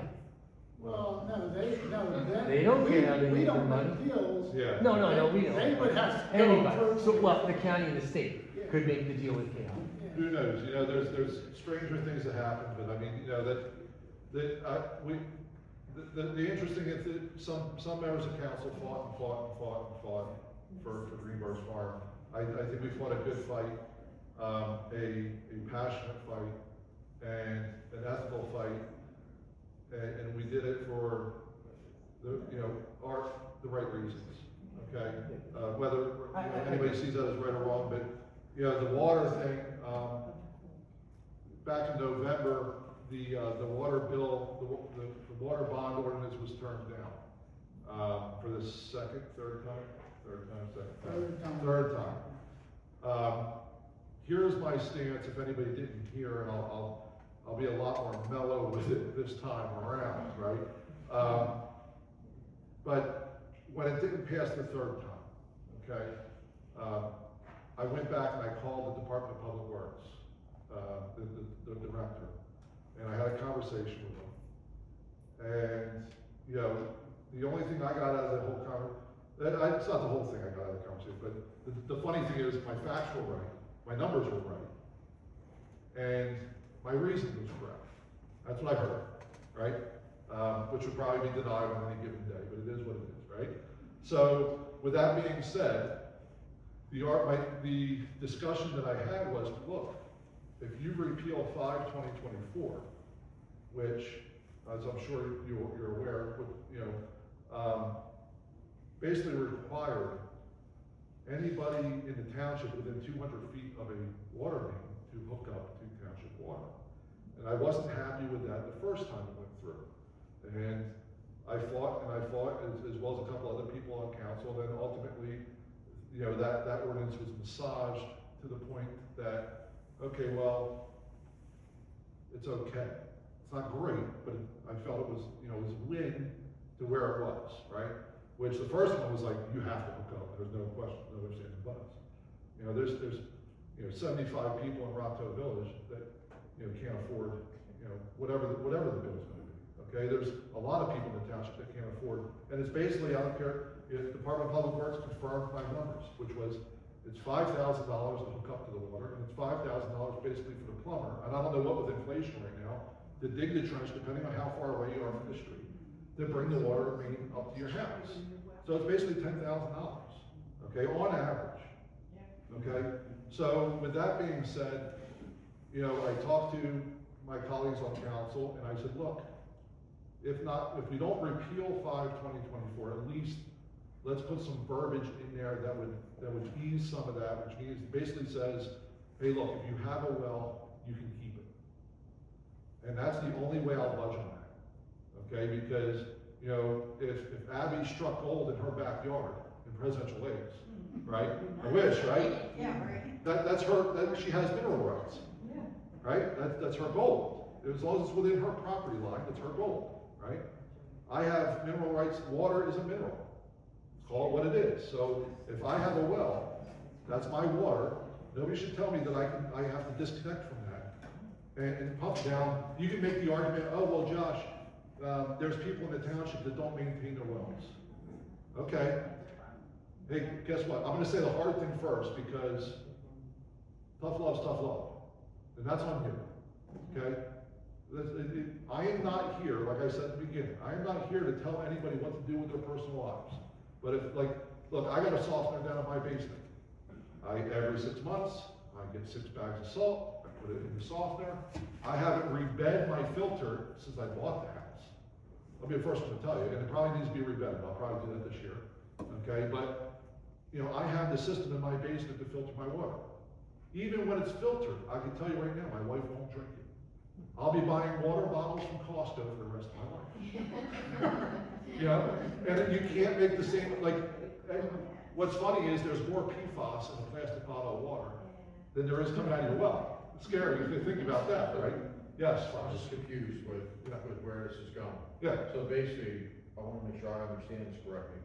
If 5/2024 gets amended so that people can maintain their wells, then are you voting for the water bond for the Greenberg farm? Yes, I will. Okay. Yes, I will. 100%. Yes. I thought that was already amended, Josh. I No. got a well on my property and they put water down First Avenue. So here's- And connect to it. Here's what here's what the ordinance said. It said this is where we changed it, Jeff, it was changed to the point where if your well failed, so if your well failed and my well failed, Right. there, you cannot fix it. You have to hook up to the water. That's what it says right now. I mean, if your pump goes bad, you can replace it. No, that's not what it says. Thank you. That's what I'm gonna do. Okay, well, we can leave wording to wording, right? So I'll tell you what was exactly said to me, and in that same aspect, was the previous business administrator of this township sat there after I voted yes for 5/20/24 that night, and I don't have it on tape or anything like that, came up to me and said, hey Josh, guess what? If your well pump fails, don't worry about it, have somebody replace it, we'll wide pipe it in, and you can go ahead and you change it to an agricultural well, and then you could go ahead and swap it back over. That's what he told me. That's what he told me, straight to my face. That's not okay with me. Is that okay with you? No, is that okay with you? No, right? That's a lie, that's deceitful. That's not what the law said. The law said, if you're within 200 feet of a water main and your well failed, doesn't say your well pump, doesn't say if your well collapsed, right? Doesn't say anything like that, it just says if your well fails, you are required to hook up. Yeah, my interpretation of a well failing, I'm sorry, Don. Go ahead. Is if the well collapses and you need to drill a new one, or your water tests bad and you need to drill a new one. I mean, a pump is a 2 or 3 hour fix. Well, Failing could be- That's not the well failing, that's a component. Define right. Who said that? Define fail. Yeah, Right. so that sounds really gray. Right. So it could work both ways, It could, depending on who's, depending on who's in charge, right? So you guys have a time frame on when this? depends on where your property is. As fast as we can get it, I told the solicitor and I told the council president, as fast as we can get on the agenda, the faster we get it passed. So Josh, so you're in agreement to pass the bond? I'm in agreement to pass the bond. The millions and millions of dollars bond? 1.5. Well, it's not millions and millions. I thought it was like 5. Yeah, 1.5, somewhere around. No, I thought it was 5 million.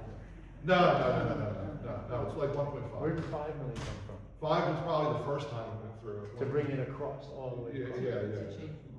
You know, the other thing that was explained to me was, and again, I talked to the guy on the phone. You know, I said blatantly, what are we using this water for? Because it just says Pemberton Township. Then first it was West End. Then they changed to Pemberton Township, something or other, and this, that, and the third.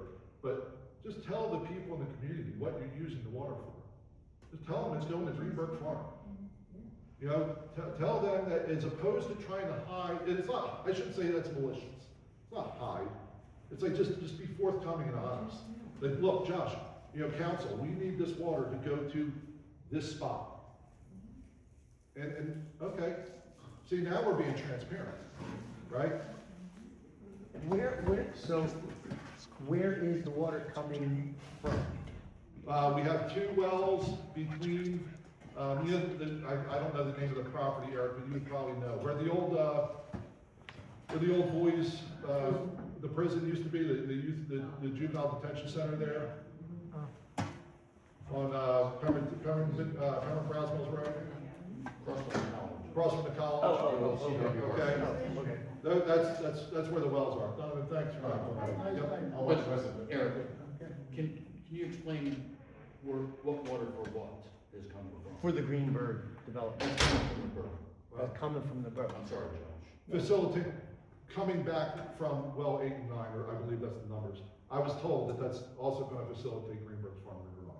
So that's not, you don't have to be sorry, it's just. So the water for the development is coming from the borough, or by? Some of it is coming from the borough. The So- rest of it that they need for the rest of the housing is coming from 8 and 9, From where the the, numbers in the list are correct. and how long is the contract with the borough? To do 20 that? years, I believe, right? 20 years, yeah. 20 years. What happens after 20 years? Well, the borough can renegotiate or figure it out in 20 years.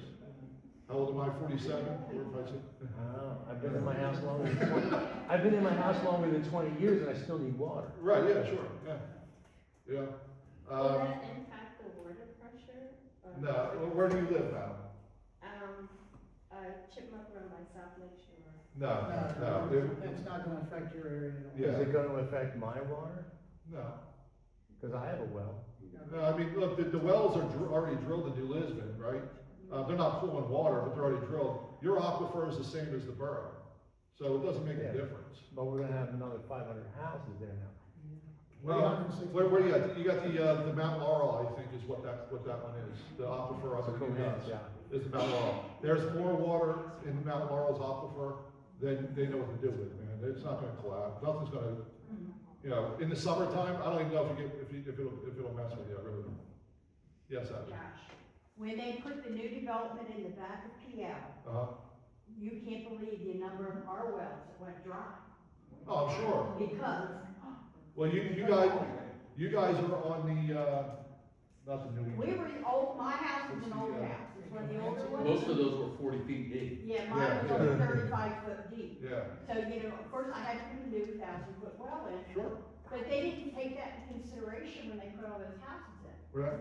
You know, it wasn't fair to all of us that had been there for 35 Oh, yeah. Water pressure went down. Yeah. Yeah, and our water pressure went to crap. If I Yeah. moved on there, then I would. English Well, I town. can't now, it's running well. English Town, you guys are on the English Town aquifer, yeah. Yeah. Uh, Now I'm not. Yeah, you're on a deeper one, yeah. You know, and you go back and talk with, I mean, I'll tell you what, right, because the same person drilled your well that drilled mine, was J.W. Jenkins. And he drilled every one in Presidential Lakes. No, my house was before the development. Really? Yeah. Wow, who was that? Actually, Starwell did mine. Oh, okay. Jacobs did my second one then. Yeah, I did. You know, I mean, look, you know, it's disheartening when you talk about aquifers and people with wells, and yeah, it does affect it. Yeah. You know, but, Is there a way that,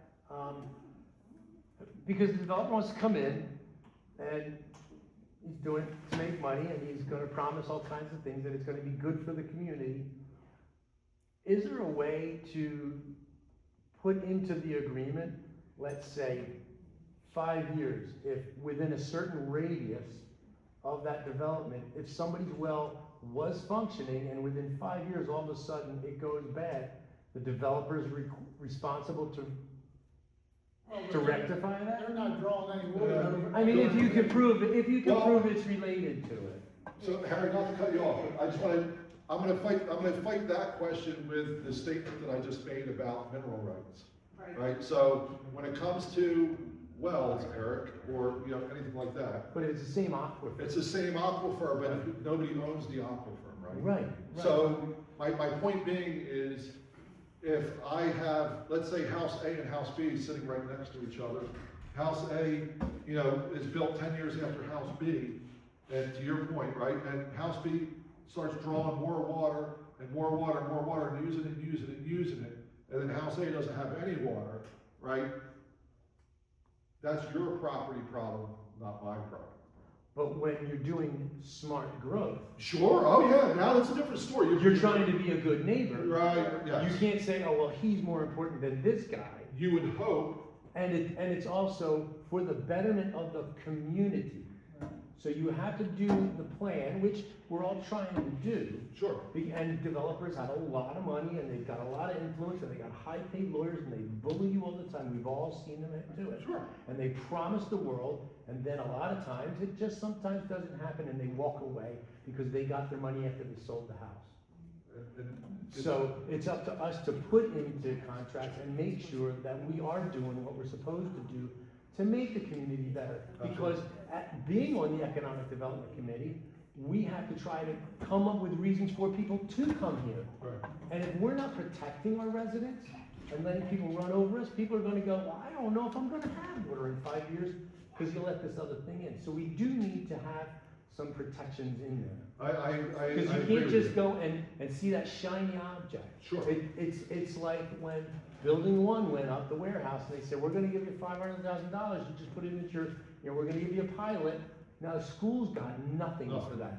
That was a bad deal. And the guy went to jail. Yeah. Mr. Ward, too, Yes. as far as the fire commissioner, you said, with pilots, if you did go with the border, with a, fire districts don't get anything from pilots. Right. So like, we would have to provide fire protection to those warehouses if they're pilots? You get nothing. I know that for a fact because I work for Florence Township. Well, and that might be, Ryan, I will disagree with you on a point of the municipality being the sole negotiator of pilot programs because we have home rule law, can do whatever they want in a pilot program. Hold on, in a pilot program, I'm just answering your question, to funnel money where they see fit. So, Right. and let's go a step further with that. When the people out there in Florence are trying to get the pilots in, the powers that be, they, I guess, weren't smart enough to think that many steps ahead or go to League of Municipality meetings and learn that. Sure. So when the contracts were negotiated, Probably the Harper contract. but we still provide fire protection for all those buildings, Sure. and we had to buy apparatus for those buildings and everything else. The township's the one that gets the That's a money. bad deal. Yep, whoever did that was a bad deal. Yes, ma'am. So, question of when those, when this developed, how will that impact, the current residents as far as, water bill, solid waste bill, and, because now we have to include that development, and it'll go up? It would go up. Right? You know, one thing, and what was your name? I'm sorry. Early, Darlene? early. Arlene. You know, Arlene, one of the questions I've asked now for 3 years, and I still ask it every day, and I wish I could find somebody that can show me, because it would solve a lot of Ryan's questions, and Eric, I'm sure, would love to know. We're the money traders? No, I wish. But what the actual return on investment is per average for a single-family home in a municipality. And what I mean by that is, like, so I'm a businessman, right? So I go out and I drop $250 to advertise with somebody and advertise my business. Well, how do I know that that's returning 100% on my investment? So I get back basically $500, right, in a year.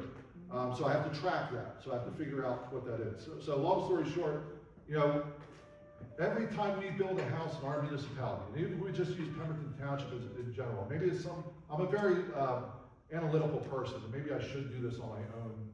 Now I can talk to the CFO and everything else, but every time a house is built, how much it actually costs the municipality to operate that house?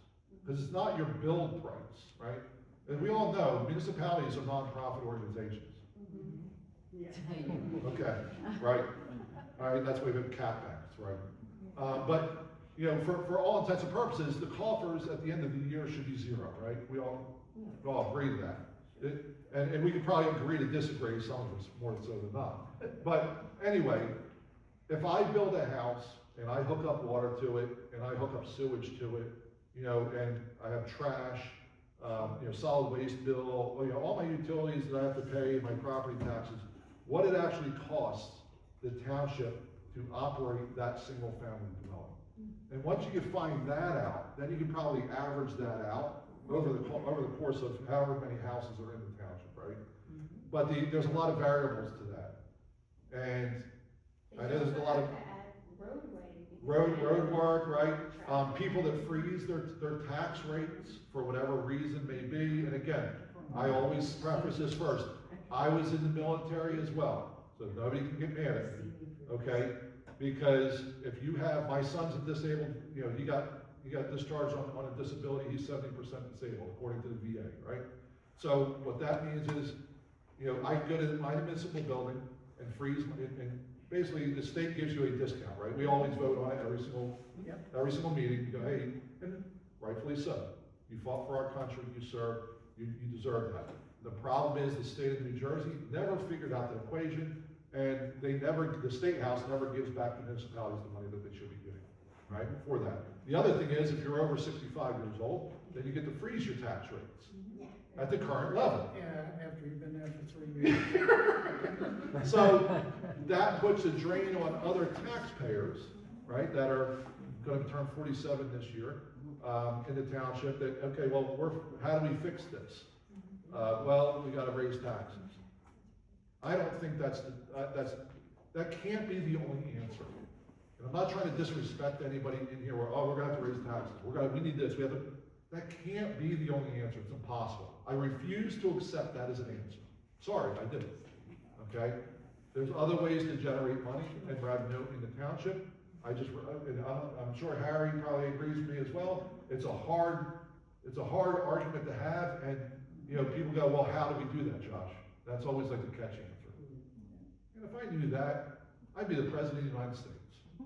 You know, but all I can do is say, hey, I'm gonna learn and try to learn as much as I can to figure out how we can subsidize that so we don't have to do that. Because look, you know, if my dad was here, God rest his soul, he passed away 4 years ago, you know what he would tell, the fire department situation, you know what he would tell them? I guarantee you have 1,000 volunteers when the house is burned down. Okay? It makes sense. But at the same, look, I mean, you know, my house almost burnt down 2 weeks ago. I had a gigantic fire in my backyard. You know what I did? I woke up at 3 o'clock in the morning, I turned on my hose, I grabbed my fire extinguishers from my house, and I damn near knocked a third of the fire down before the fire department even got to my house 15 minutes later. And that was a good time. But then they got there, and you know what happened? The truck was out of water, so they had to back it up the street. To hook it up to the fire hydrant to fill it up. Now, who in their right mind wouldn't just pull the hose off the frickin' truck, take it to the fire hydrant, hook it up to the damn truck? That's stupid. Okay? I'm just saying that's my honest opinion. Okay? But there's other ways to skin cats. But does that answer your question, Arlene? As far as... I have a follow-up question. Yes, go ahead. Because when you do all the calculations of this new development, Yeah.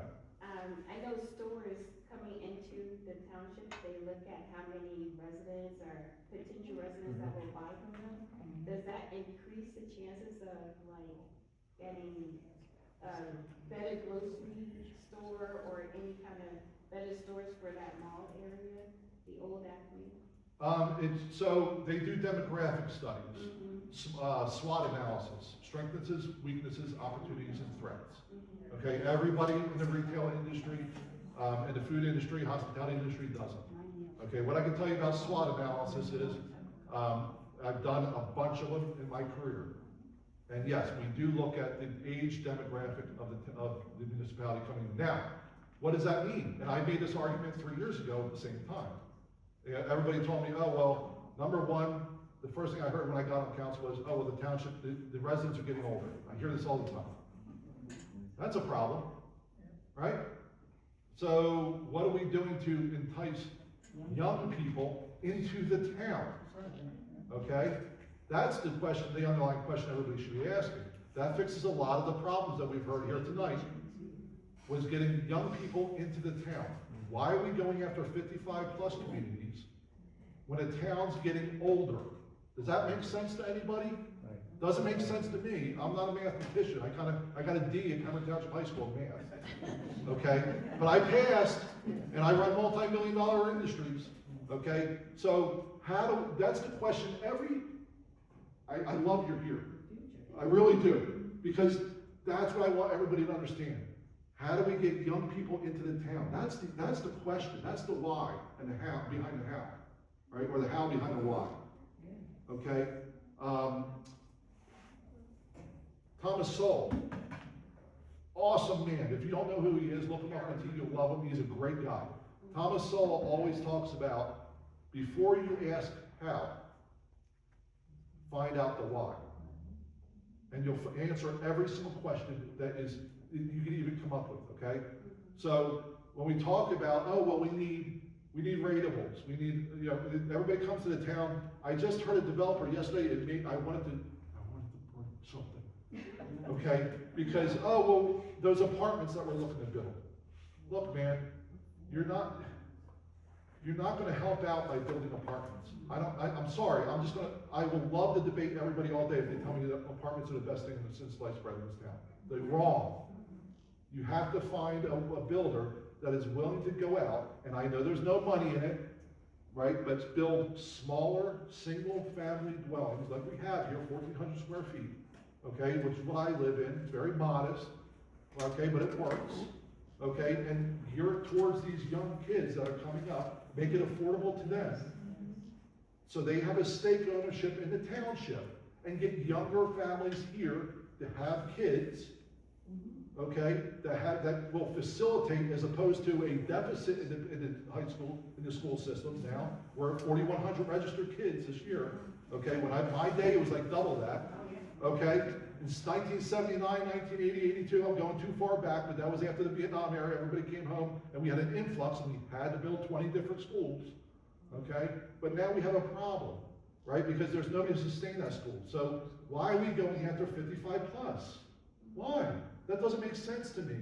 Because now all you're gonna get is Rite Aids, CVS's, Walgreens, you know, all that stuff in town, discount Dollar Trees, Dollar Generals.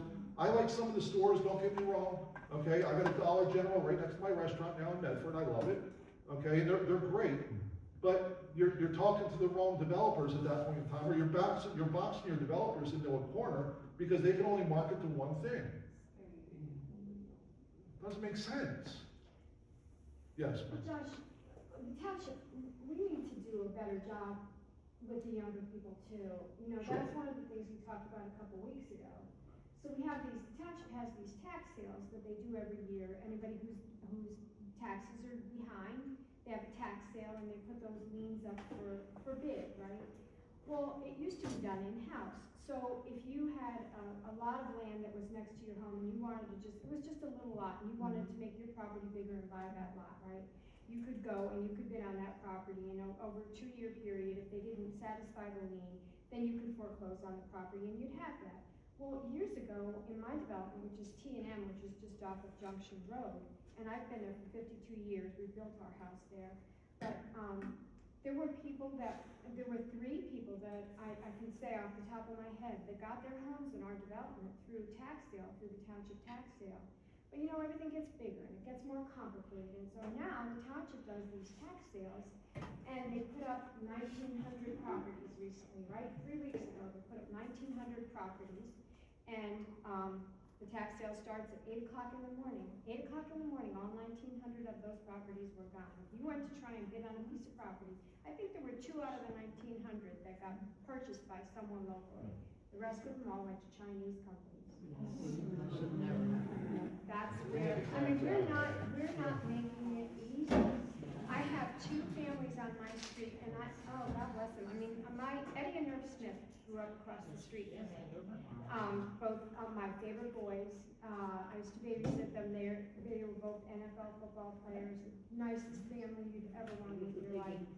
Yeah, they're such good boys. But anyway, but we had such good families, and for a 20-year period, but then people started moving away to other, you know, they were retiring from the base. We were almost all military at the time. When I first moved in, you could walk down my street, and this house was cooking Filipino at 5 o'clock in the evening, this house was cooking Italian, this house was cooking German, and you could get the smells, and everybody taught each other the recipes. You know, it was great, and it's now regenerating. I finally have kids, little ones on my street again, and it's wonderful, but it's sparse. There's only a couple in the whole development. Like, we're not making it easy, and these shouldn't be very expensive homes. I mean, people maintain their properties pretty well, but, you know. So I went to school for television production. And one of the things, when I did an internship, I went to BCC. I got a degree in television production from BCC, and then I did a 2-year internship, which was, I'm just gonna brag for BCC. I worked with other people that went to the RTF program at Temple. And what I got from BCC and the internship, I was just as good as the rest of the people. So anyway, in my internship, I had to produce, direct, write, solicit, sell a program. And we had a guy, this guy's name was Mark Narducci. He's a journalist, a sports writer for the Courier Post or the Inquirer, something like that. He came with this idea of This Week in High School Sports. So I had to go out and find sponsors. I was like 19, 20 years old. I didn't know anything. I get a meeting with the director of marketing for the Philadelphia Inquirer. I'm in this big conference room, just me and him. And I present this idea. I say it's gonna be high school sports. We're gonna venue all the different high schools, all the different students. We're gonna do interviews with the coaches. We're gonna have people on there. So it's gonna be moms and dads, aunts and uncles are gonna be watching this. The guy goes, wait right there. He goes to the other end of the room, grabs a phone. I'm thinking, I'm toast. I'm done. He comes back to me. I hear him on the phone. He goes, hey, listen, you and I gotta do this. He comes back, he goes, okay, I just got off the phone from the director of marketing from the Flyers. We're gonna underwrite this whole thing, because if I can get somebody to start reading my newspaper or get a Flyers fan when they're a kid, I have a customer for life. If I have to try to get them at 30 years old, they've already got their allegiance. It's the same idea. What she's saying is bring in people when they're younger and then create move-up housing for them. And I've been saying that for years. I did the 2010 census as an enumerator, so I went around and I learned a lot of the town. I live on North Pemberton Road, so I have a lot of neighbors. I learned about the rest of the town. There are so many single homes, starter-size homes that are empty and are available. We already have the infrastructure. We need to start using them. And then maybe provide some incentives. Maybe we can find some grants so that people can improve those properties. So as their family grows, they can buy that property next door to them. Or they can build a second story on a rancher. And then you keep people here. So if you get them when they're young, you've got a resident for life. Yep. And they're gonna bring their families as their next door neighbors.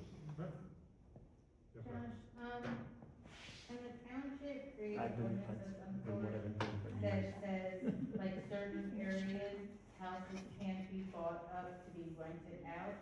It's like, what's happening It's is like, against the law. Well, you do it what Leah privately. said, a Chinese company comes in, and I think one of the worst things that this country ever did was tell businesses all to become LLCs. Because now every business is LLC, and you never know when, okay, you're gonna go bankrupt and goodbye. And what's happening is, when these companies come in and buy up all these houses and land, then they become slumlords, and the people are just left to rent and rent and rent. Where if we say, you know what, our Presidential Lake is a purchasing home community, there can't be any rentals of the houses. Can they do that? No, municipality cannot. As a homeowner, you can deed restrict your property. You can do it personally. You can't, municipalities can't. Infringing on people's private property rights. Correct. Big constitutional no-no. I'll tell you, I just by happenstance, I know Medford Lakes has a lot of deed restrictions in Medford Lakes, right, like, still on the books. And if I told you some of those deed restrictions that are on some of those properties, you'd be like, that's crazy, like, absolutely not. Like, Well, I know we had that one where, like, trailers have to be in trailer parks, and, you know, it's kind of like making limitations on what can be in an area. oh, God. No trailers. I like trailers. I like trailers. Where's Debbie?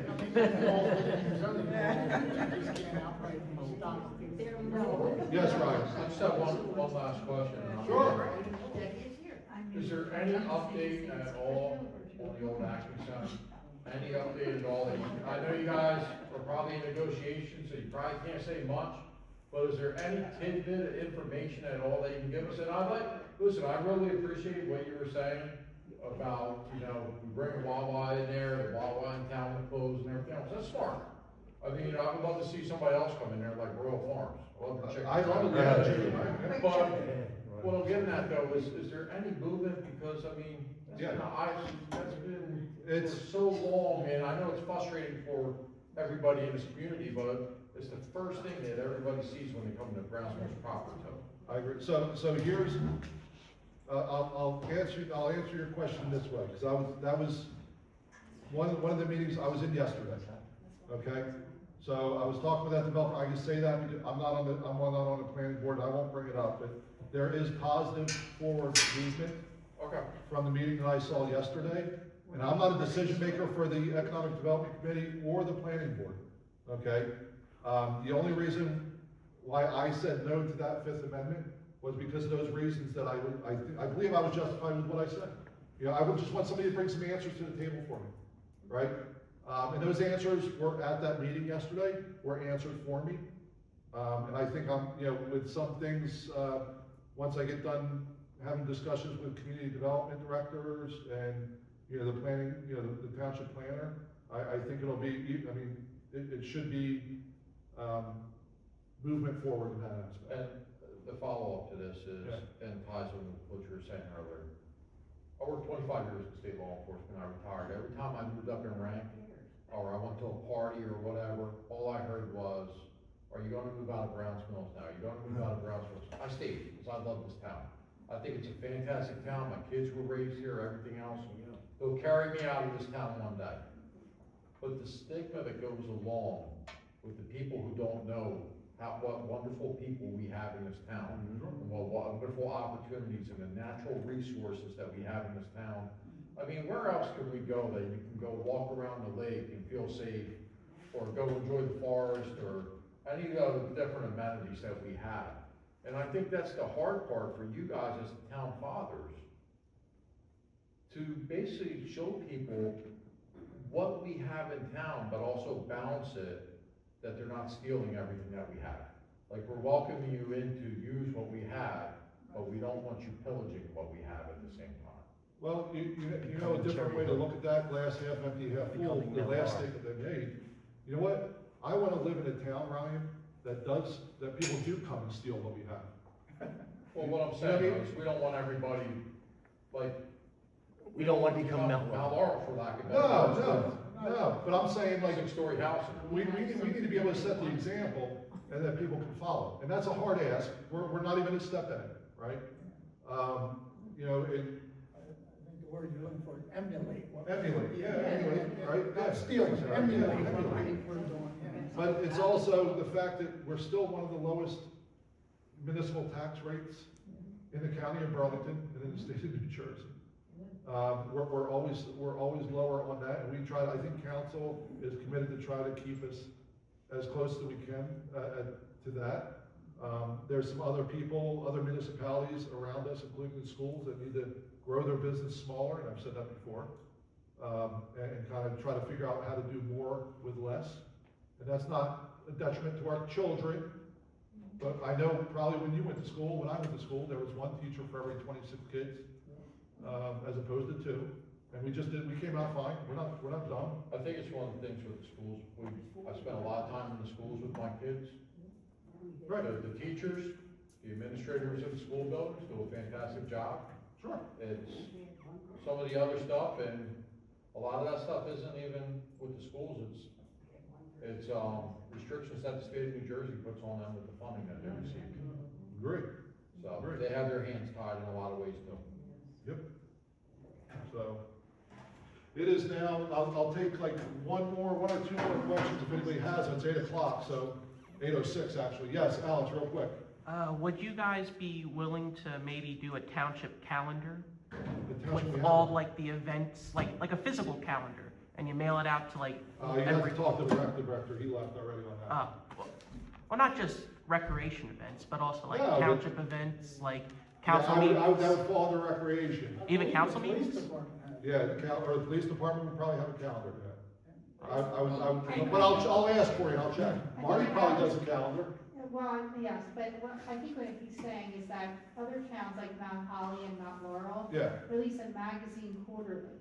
we used to That have has one. all the happenings, and then, people write columns, and, businesses put in advertisements and 2-for-1 deals and things like that in these other town newspapers, and, Mount Laurel has a in-color magazine that comes out quarterly. Yeah, I like Evesham's too, Evesham does a good job. Right, and so that's what Alex is saying, like, that would be really good for the town to have something like that.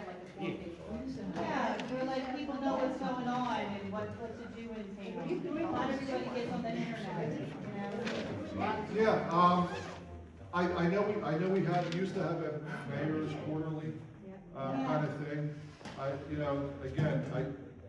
That was like the first year I was on, is when that stopped. Because it just, you gotta find it. so high. But we didn't raise taxes this year. Yeah. You know what I mean? Like, something's gotta go.